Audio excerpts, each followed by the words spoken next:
Everybody's got a dream. You may not be in touch with it anymore, but it's there. And you're going to know it because you're going to feel it inside your gut. Something you always wanted to do. Everybody's got something like that. And I am living proof that you're never too old and it's never too late to go after that dream. There's a difference between a dream chaser and a dream catcher. Thanks all for tuning in to Dreamcatchers, where we make things happen. Dreamcatchers was formally launched to unlock the hidden potential in successful, self-motivated individuals who desire to take their life's work to the next level but need support to evolve. We are a collective group of professionals with various backgrounds that use our talents to assist those individuals in realizing their wildest dreams by providing education, inspiration, and direction. This podcast is where we share the lessons we've learned along the way to catching our dreams and give you some context around the how and the why to each approach to put you further ahead on the journey to catching your dream. Are you ready?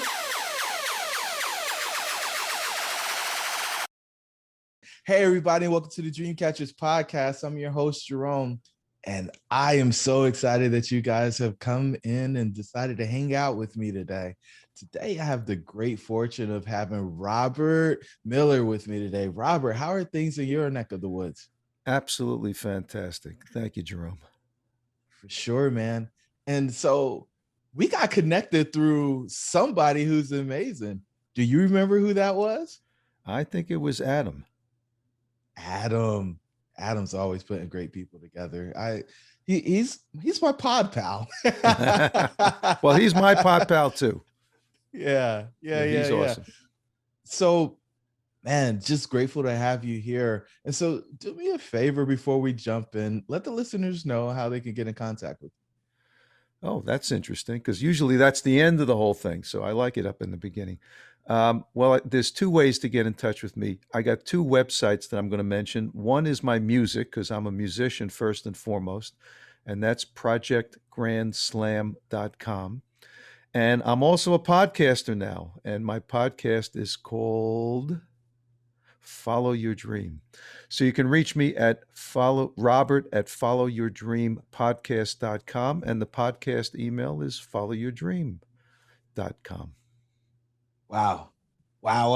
So we got fellow dreamers in the building today. That's so Robert, right. I mean, we run this whole podcast around the Red Pill framework, which is our model for a centered life. And the first level of the Red Pill is self-image. So talk to me a little bit about you growing up, kind of your corporate career, and then you leaving and starting to chase your dreams. I grew up in New York City, in the suburbs, Queens, New York, real middle class kind of lifestyle.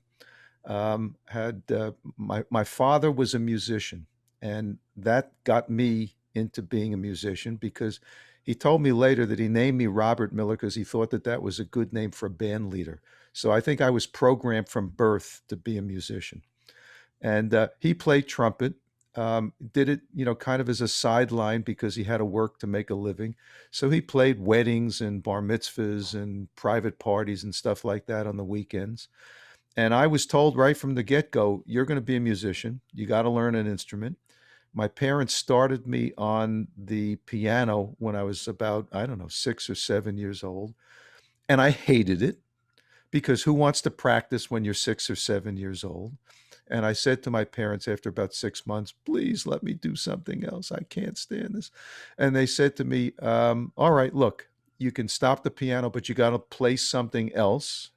That was the deal. So I said, okay, I'll take up trumpet because that was my father's instrument. So I played the trumpet, and I played the trumpet in school, from junior high school right through high school. That was kind of my focus. I played sports. I did all the other stuff that kids do as well. But, music was always front and center. And then, my world changed, and the same thing happened for millions of kids around the world when this little band from Liverpool, England, came out in 1964.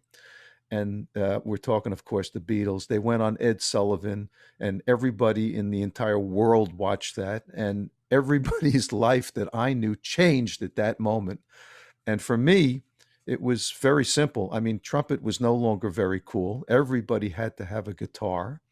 So I went out, I bought myself a cheap little guitar, and we kind of knew that the Beatles were playing electric guitars. That was kind of awesome. But we didn't have money for an electric guitar. So we all had these little reel to reel tape recorders with microphones. And I literally scotch taped the microphone onto the guitar body. So now I had an electric guitar. And that was kind of my my formative years in the music business, so to speak. I taught myself the bass because I learned the treble clef from the trumpet.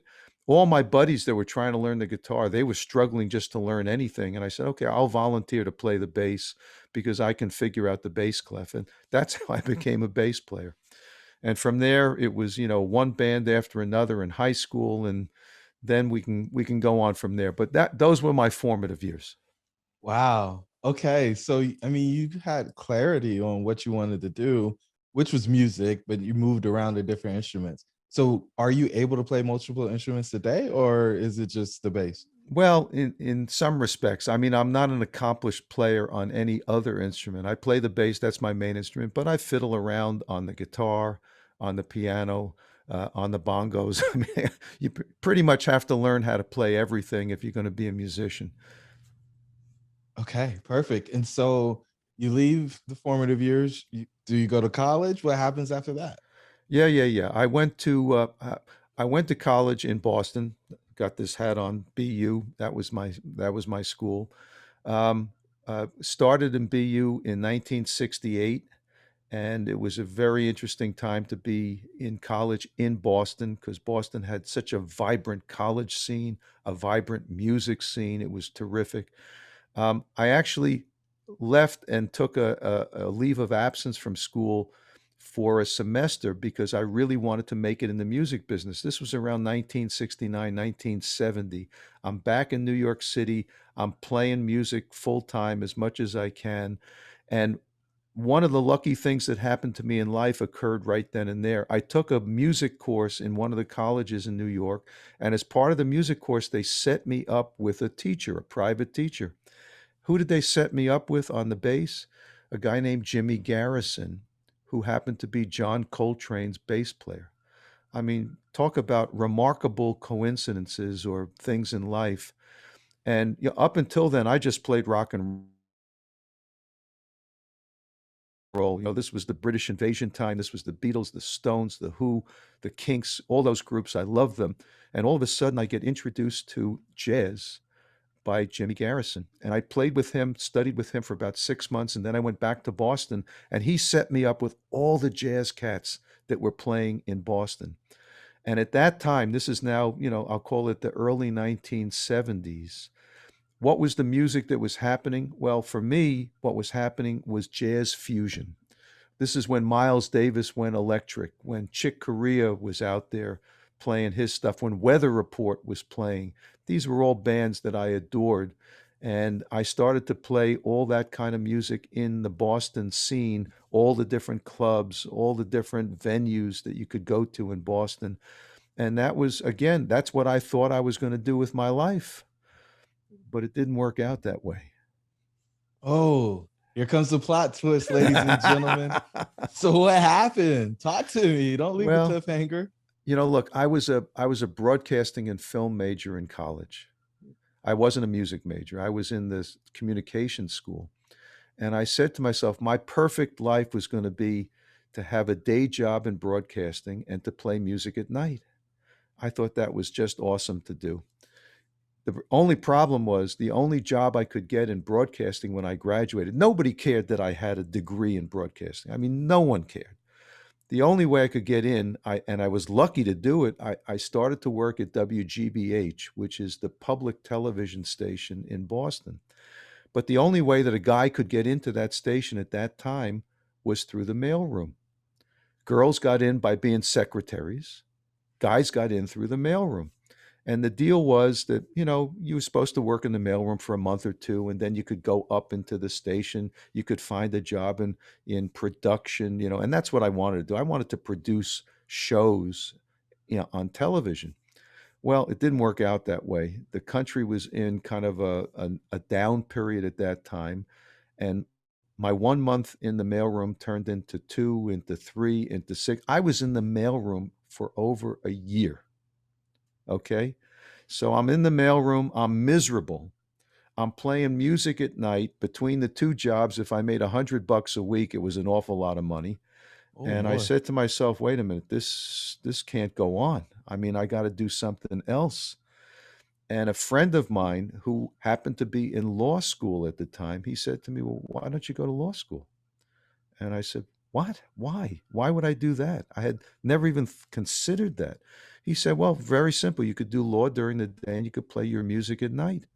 And I was playing with a guy who was the leader of the band I was playing with in Boston. He was a medical doctor and he did his medicine during the day and he played jazz with me at night.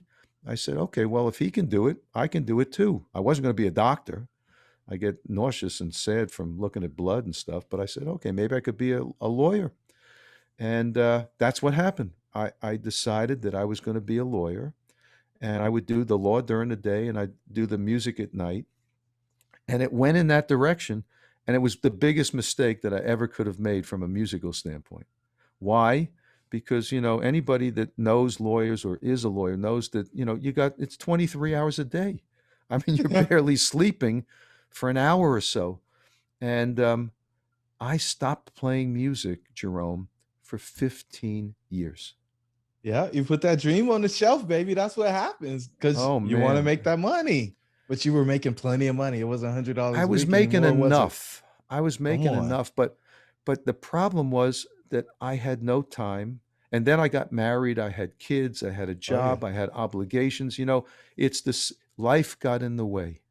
And that's what Robert, that's happens the to so many American people. dream. It's the American dream. What are you talking about? Come on, that's the American dream. Yeah, but it wasn't my dream. That's the problem, Jerome. I mean, I wanted to be a rock star. I wanted to be out there doing what all these bands that I loved and all these musicians that I loved was doing, and it just didn't happen. And I kept saying, "Wait a minute, why did this occur? How did it fly out the window? How did my dream get lost?" And I kept saying to myself throughout those 15 years, it was like wandering in the desert, okay? It was like the Israelites wandering in the desert, centuries ago. And I kept saying, I got to find a way to get back. I have to. But it just kept going on and on and on. And so this is what typically happens. There's somebody who shows up to help you find your way. So who showed up to help you find your way out of the desert? Well, it's interesting. It didn't happen at once, it happened in phases. Phase one was, and I'm living in New York City at the time, I found this musicians dating service. Okay, that's what I call it. Meaning, this was an outfit that if you wanted to play music, all amateur musicians, you went down there and you said, I want to play Led Zeppelin, third album, second side. I'm talking old days when there were albums, that went around on a turntable and they had an A side and a B side. But if you said, I wanted to play whatever, Led Zeppelin or whoever, they would find like three other idiots that wanted to play that music too. And they'd set you up and we'd be in a studio and we'd be playing. And that's how I got back into playing music. And it was really jazz that I was playing at that time. But, I had to get my chops back. I hadn't played in 15 years. Everything rusted, everything went away. And so I had to get back into it. And that helped me get back into it. So for about 6 months, that's what I did. I was playing with different people, playing different kinds of music, and doing it in a group context. And then the second lucky thing that happened was I ran into a friend of mine from my old neighborhood who, it turns out, owned a recording studio. And not just a recording studio, but a really well known, well regarded recording studio in New York City. And he said to me, why don't you come down and record an album? And I said, oh my God, I don't know if I'm ready to record an album. I mean, I hadn't written anything in years. He said, don't worry, we'll take care of you. And so I went down, we recorded an album, and I brought in a couple of guys that I had played with previously, and he brought in some guys, fabulous musicians. I mean, top guys. and I'm recording my first album. I'm scared to death. Okay. It's a very intimidating process. But you know what? It worked out okay. We called the album Child's Play because that was a song that I had written. And the first song that I ever wrote was on that album. It was called Cakewalk for Deborah. Deborah was my girlfriend in college. She had become my wife.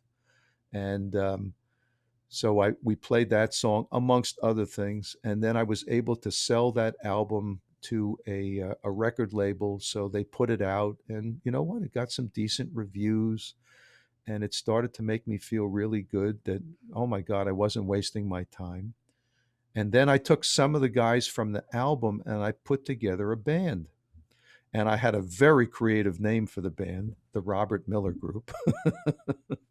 And we started to play, some of the clubs in New York City, and we started to play some of the festivals that we were able to get into.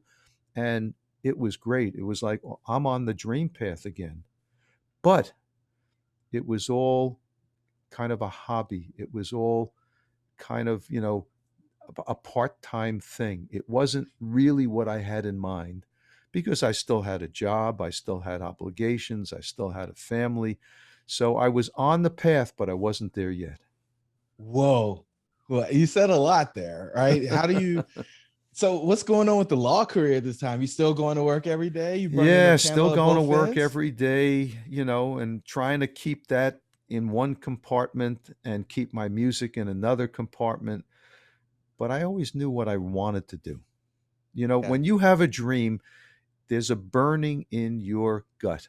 I right. believe very much that your gut tells you think with your gut. Your gut tells you so much. You know when something is right for you, you know when something isn't right for you. And for me, what the signal, the message that was coming into my gut was this is what you always wanted. This was your dream. You got to figure out a way to go for that dream and go for it. And then in the midst of all of that, one big event occurred in my life, and that is I got hit by a car while I was riding my bicycle in New York City, and I broke my neck. And there's nothing like a near death experience to put you back on a dream track. Because if you have any brains at all, you're going to say to yourself, the big guy upstairs must have had some other direction for me. And that was my big wake up call. I said, okay, I survived this.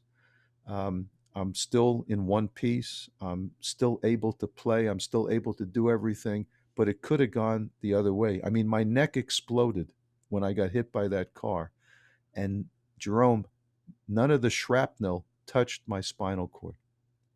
So imagine that. I mean, just how lucky that was. And really, I consider it to be just phenomenal luck. I could have ended up like people like Christopher Reeve, and God, but it didn't work out that way for me. So I said, I must have another purpose. There must be something else here for me to do. And that was what really put me on that dream track. But you know what? It still took me 20 years to get to the point that I'm at now. Man, and so we call that the red pill moment over here, Robert. That is the red pill moment. That's when you realize that you had to make that hard right and go do the thing. So, did you walk away from the law practice or how did you make your transition? I decided when I turned 60, okay, they say 60 is the new 40 and all of that stuff. And I feel vibrant and alive and all of that. But when you turn 60, you know that you're on the far side of the mountain. I mean, I said to myself, all right, how many more chances do I have? I don't want to regret for the rest of my life that I never took the shot. And I said to myself, if I'm going to take the shot, I got to do it and I got to do it 110%. So I gave everything else up. And I said, I'm going to dive into the deep end of the pool. And it's either going to work or it's not going to work. But I knew that for me, and I think for almost everybody, it's not the success or the failure, it's trying. Okay? If you got a dream inside of you and you've never done it, you don't want to regret that for the rest of your life. You want to give it a shot. And if you make it, great. If you don't, at least you tried. And that's the way I felt at that time. Love it. So, what were some of the challenges that you faced once you made that decision to go follow your dream? I faced a million challenges. First of all, I'm 60 years old. Okay, everybody else in the music business is 20 years old. um, I decided that what I needed to do was to surround myself with young, vibrant, extraordinarily talented musicians. And I'm fortunate that I live in New York City, and it's a mecca for musicians to come to that are just fantastic from all different places. And that's what I did. The first thing I was able to do was to put together a new group of musicians. And they were all wonderfully talented and almost all from different countries. That was another interesting thing. A lot of them had Latin backgrounds, and that pushed me into writing music that was not only rock and jazz oriented, because those were my two big genre backgrounds, but Latin as well. And part of that was because of my background. Again, going back to my father loved Latin music and used to have Latin, all the Spanish stations in New York City on the radio when we used to go anywhere in the car. And I would listen to that stuff, and it was in me. I just hadn't played it really. So once I had these new folks in the band, and they came from Mexico, Venezuela, from Puerto Rico, they had that Latin thing going. I wanted to infuse that into my music as well. And I had to start writing again. I had had a writer's block in music for, I don't know, dozens of years.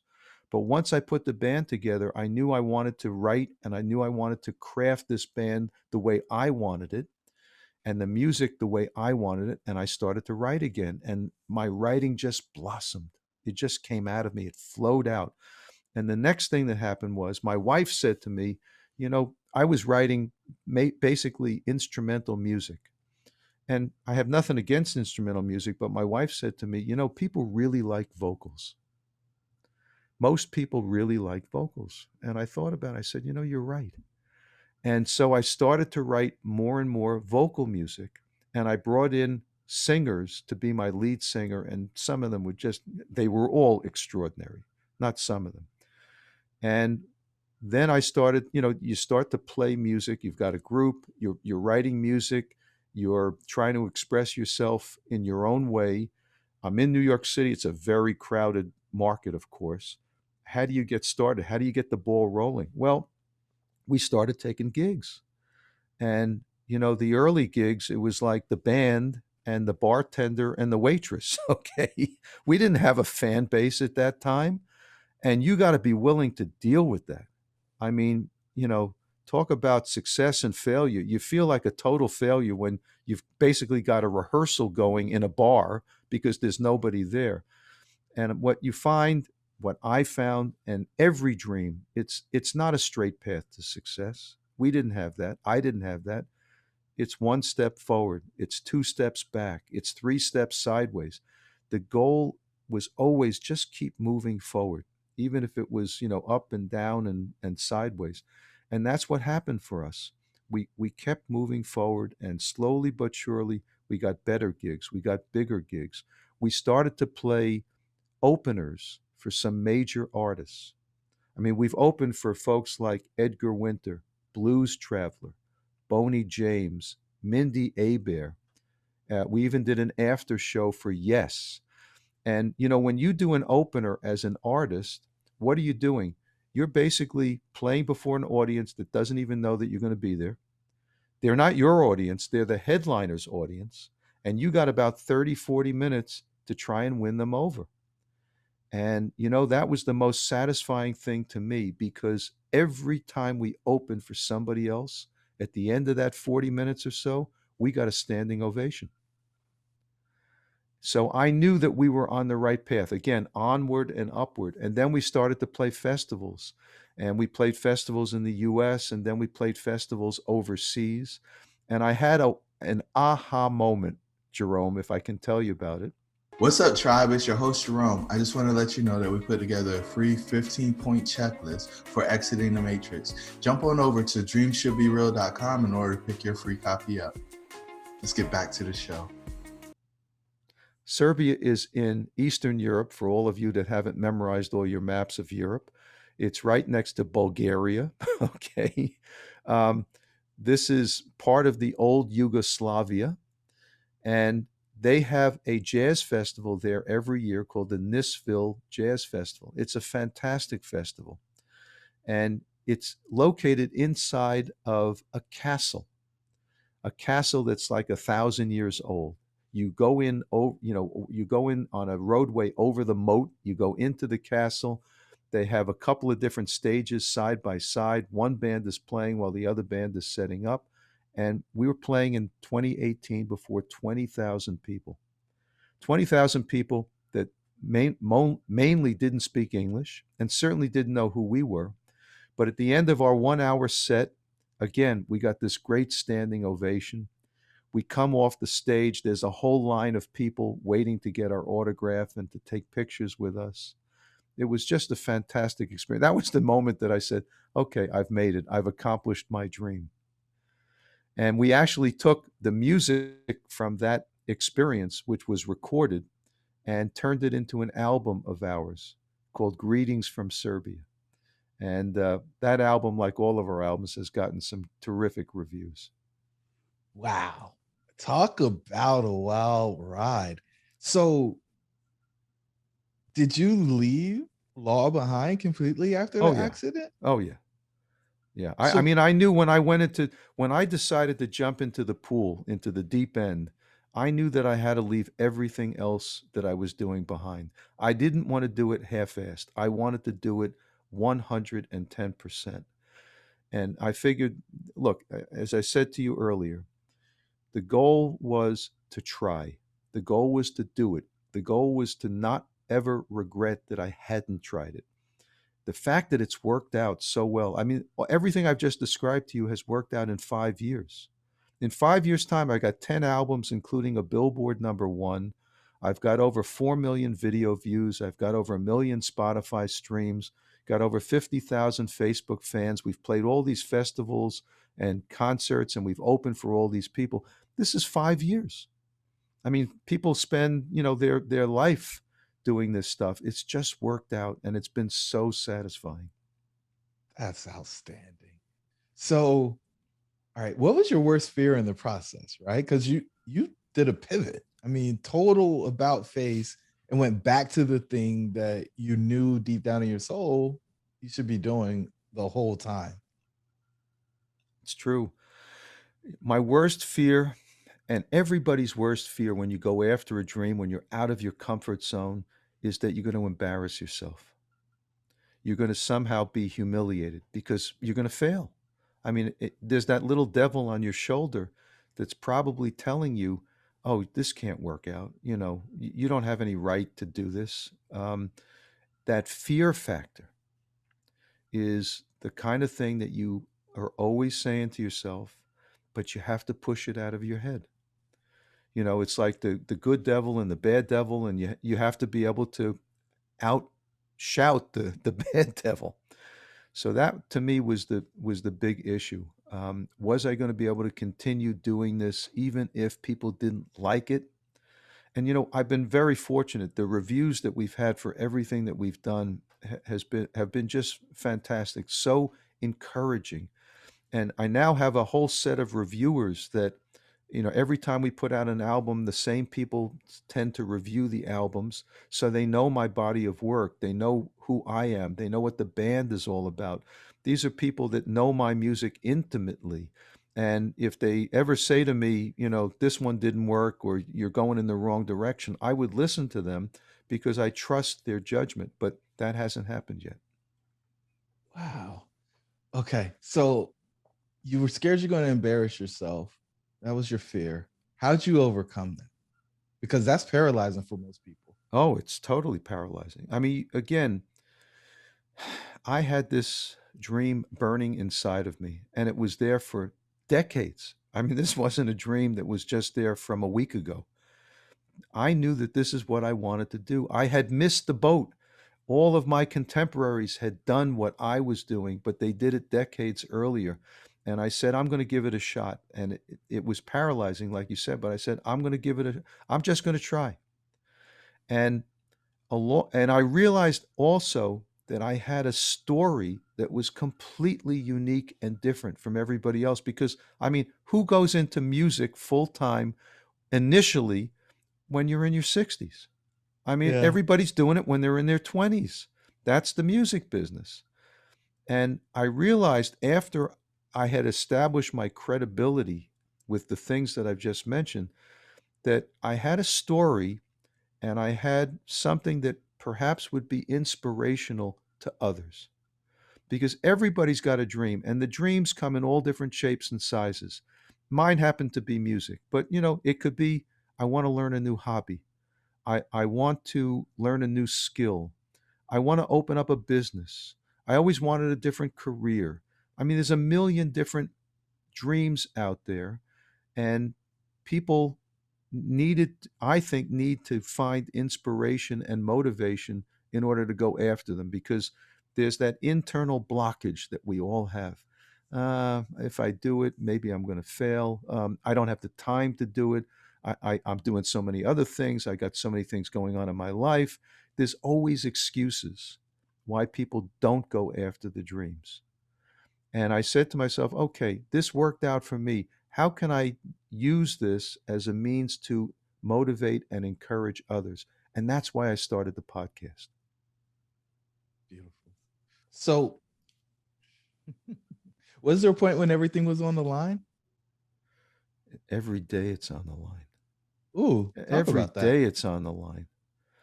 I just recorded a new album and it's going to be released shortly. It's called Miller Rocks.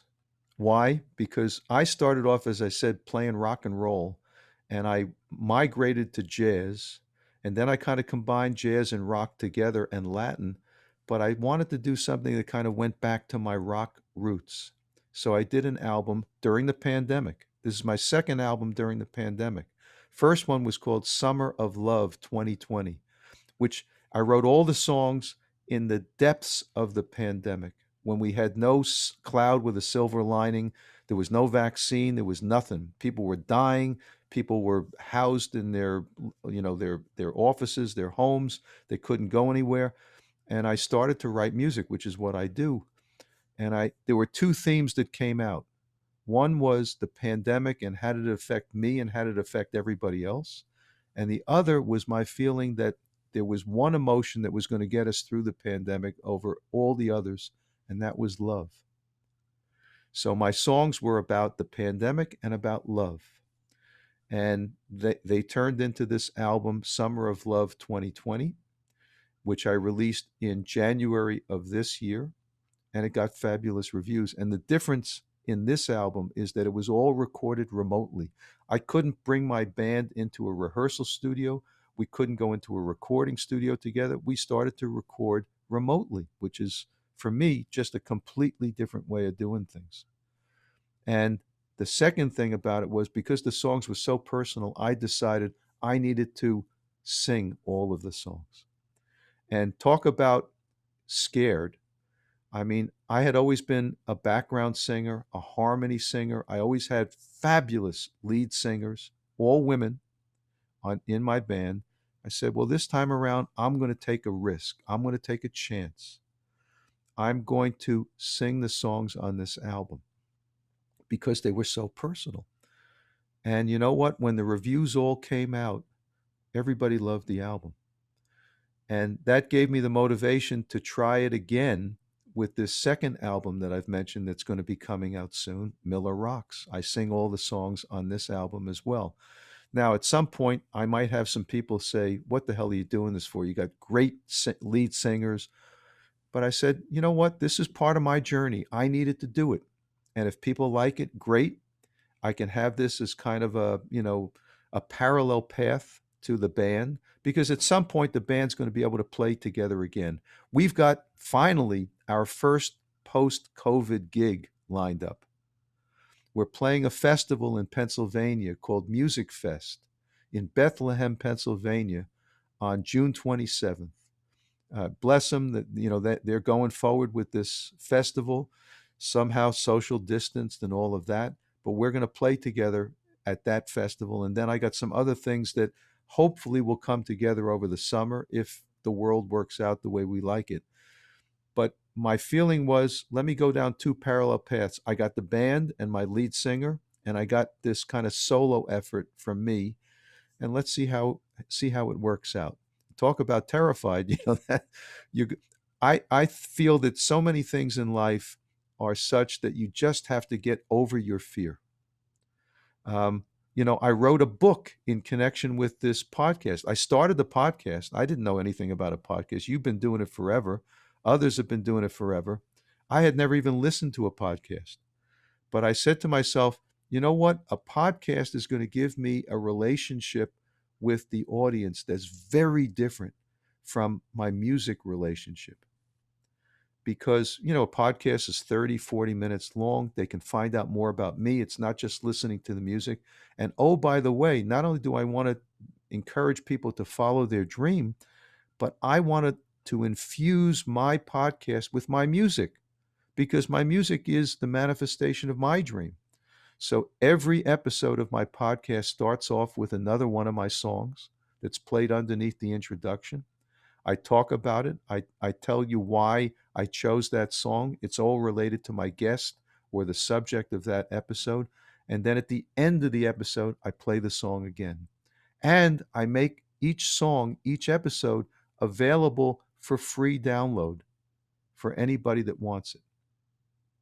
Wow, So that's that's how I kind generous of mix my music into the podcast. for sure.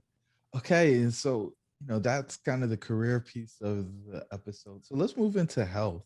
What have you done? Because I imagine you probably had to get pretty rigorous with your routine following the accident with the car. Are you doing anything to stay pretty sharp mentally or put your body in peak condition? Because I mean, singing, you got to have some breath. Well, that's true. Look, I've always been active from an aerobic point of view. I used to run. I don't do the running thing anymore, but I love to do walks and hikes, and I play a lot of tennis also because that's a great aerobic exercise. So I keep myself in pretty good shape, and I've always tried to do that. I meditate every day, which I think is really important. Meditation, I've been doing that for decades. Transcendental meditation, taught by the Maharishi, okay? But it's a wonderful way. I get up in the morning, spend 10 minutes doing meditation and breath work also. Um, if your audience is not familiar with this, I mean, breath work is another way of cleansing yourself and calming yourself at the same time. It kind of gets you ready for the day. So between the meditation and the breath work and the aerobic stuff, that's how I keep myself going. And on top of that, I've been married to the same wonderful lady for 45 years. I've got two children and four grandchildren. They keep me going. There's nothing like grandchildren because, as everybody will tell you, when you get to that stage of life, you love them to death and then you give them back. The benefit of them not being yours. That's right. Okay, so now let's move into the prosperity, but I'm going to jump down to the bottom of that section and let's talk about something trying to pull you back into the old world. So you're out here, you're living the dream as a musician. Did anybody reach out and say, "Hey, Robert, we really need you to come back and practice law," or won't you pick up this case on the side? It's only one small thing.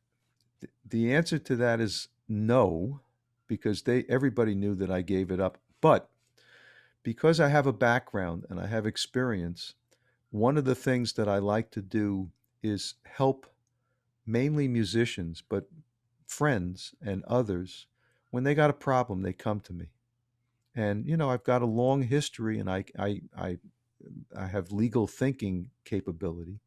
So people will come to me all the time and say, Robert, I got this problem, I got that problem. Can you help me? And they're usually modest problems. It's a lease. It's some an argument with somebody. So I've done that for years. I've also donated my time pro bono, as we say, for free to several different organizations that provide legal services to third parties, whether they're in the arts or not. So that's my way of kind of giving back and also just keeping a little bit into it because you're talking about right side brain and left side brain. I forget which one is which, but when you're doing law or business, you're working that one side of your brain. It's the rational side of your brain. When I'm doing music or the podcast or any of this other stuff, I'm working the other side of the brain. So, in order for me to stay in balance, I'd like to keep both sides of the brain going. Absolutely. Balance. Balance. That's an interesting word there. So let's talk a little bit about significance. When you think about your life over the past 5 years or so, and you think about the previous 20, what's your what's the biggest difference in your approach? I think that the difference for me is that there's a joyfulness and a happiness and a satisfaction level that I have now since I went for it 5+ years ago that freed me from the day to day stuff that we all go through.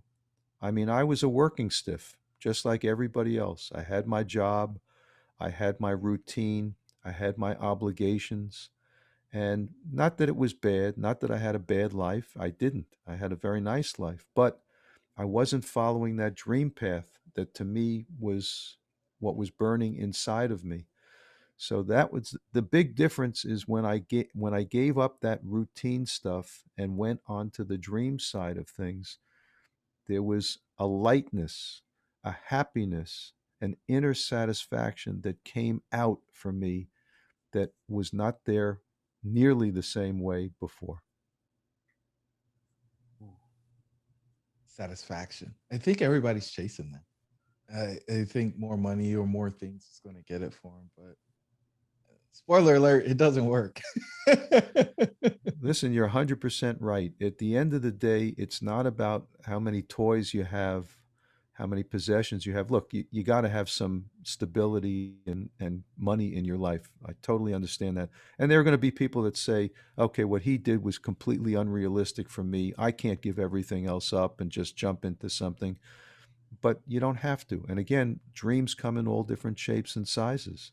There are many dreams you can do while you're doing the rest of your life. Um, so, my message now is to encourage people to go after that dream. Gotta chase it. Then you gotta catch it. So, Robert, we're down to the final four, man. The first one is, what are you most grateful for? I'm grateful for being alive, number one, because it could have worked out just the opposite. I'm grateful for my family. I'm grateful for the opportunity that I have to do what I always wanted to do. Mm. And I think you may have already answered this question, but I'll ask anyway. What dream are you most focused on catching next? Well, I started this podcast thing, and I don't do things halfway. I decided that the podcast was going to be kind of the flip side of my music. Okay. They're both creative. I infuse, as I said, my music into the podcast. So I want to make my podcast as successful as possible. Success, again, is how many people can I influence in a positive way? Can I make a difference with this podcast? And so my dream at the moment is oriented towards the podcast, while at the same time, I got the music thing going, which I'm not giving up on in any way, shape, or form. And I want to combine them and I want to make them all work in a synergistic fashion. Got it. Love it. Clarity. And it's all feeding each other, which most people go do this thing off on one foot and then they go over here and they wonder why nothing's moving. But you've got kind of singular focus moving there. I try to keep it that way and hopefully it'll stay on that line. Simplicity. I love it. What gift are you giving the world? I don't know if I'm giving any gift, but I'm giving myself in the sense that I have a story and I believe that my story can help motivate other people to find and succeed at their story. We all have a story.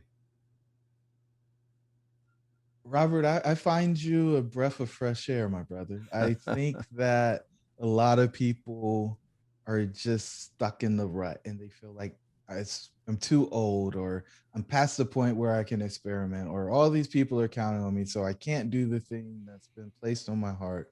They put the dream on the shelf and they say, oh, that ship has sailed, or the tide's back out. And you said, no, I've got one life. This could have been very different. I've got a second chance, and I'm going to take full advantage of that and actually show that the time that I've been given here was a good decision. And then spinning that and then going out into the world and being the light and inspiring people to follow their dreams. And hopefully, in the end, they end up catching them is extremely exciting for me. So I'm super grateful for Adam putting us together. And I'm extremely grateful for you being so generous with your time. Got one final question for you. What's the one takeaway you want the listeners to have from this conversation? I would say it's pretty much what you just said, that everybody's got a dream. You may not be in touch with it anymore, but it's there. And you're going to know it because you're going to feel it inside your gut. Something you always wanted to do. Everybody's got something like that. And I am living proof that you're never too old and it's never too late to go after that dream. Love it. Listeners, you heard it from Robert himself. You're never too old and you're never too late. So you got to take action. You got to go catch your dreams. And until the next time, your dreams should be real. We'll talk soon. Thank you for joining the tribe today. We would love to hear from you. Please don't forget to rate, like, and share. Perhaps someone you know could benefit from what we've discussed. Until the next time, remember that your dreams should be real.